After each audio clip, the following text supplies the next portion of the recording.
ESAT, établissement et services d'aide par le travail. Un ESAT, c'est un établissement qui accompagne les personnes en difficulté, par le biais du travail bien sûr. Alors nous, notre activité elle est essentiellement orientée sur le bois et aujourd'hui, un nouveau créneau avec l'apiculture. Mais le choix des abeilles, c'était séduisant. L'activité n'avait jamais été pratiquée en ESAT, donc là, c'était un peu un challenge.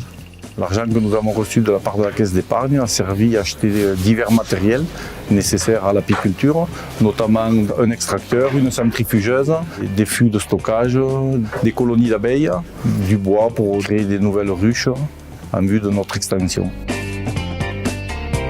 Ici, on est dans un établissement médico-social, donc on fonctionne avec des financements publics pour prendre en charge des personnes fragilisées par leur handicap.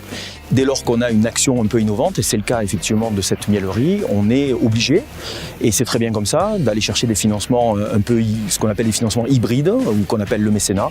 Et là, pour le coup, très vite, le lien avec la Caisse d'épargne s'est révélé totalement naturel, et très vite, on a présenté le projet, et très vite, on nous a répondu positivement, et très vite, on a eu un chèque de 18 000 € qui nous a permis effectivement de démarrer l'activité par l'achat de ruches dans un premier temps et de pouvoir prendre le temps de penser autrement cette activité. Et on a là une belle illustration puisque dans un premier temps nous avons acheté des ruches parce qu'on était pressé de démarrer cette activité, parce que les personnes qui y travaillent aujourd'hui étaient pressées de commencer ça, et aujourd'hui on va au-delà de ça puisque vous le voyez, on fabrique les ruches directement.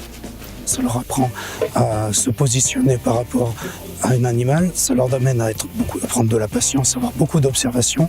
On n'est pas dans de l'occupationnel pur, c'est-à-dire que ce sont aussi des gens qui vont être responsabilisés à gérer un cheptel avec une optique de production. Donc on a quand même un résultat derrière qui sera valorisé, et cette année effectivement la récompense avec une médaille au concours des miels a été la cerise sur le gâteau pour eux effectivement.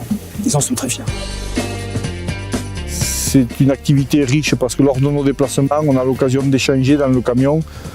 Il y a plus finalement d'échanges qu'à l'atelier où le bruit des machines complique le dialogue. Dans les ruchers, c'est calme, on peut facilement échanger. Le Clos du Nid est le premier employeur du département et est un acteur et une sorte de poumon économique du territoire de Lozère. Je pense que c'est un axe qui importe beaucoup au groupe Caisse d'épargne. Donc la notion d'inscription dans un territoire et puis la notion d'utilité, l'utilité sociale au sens large.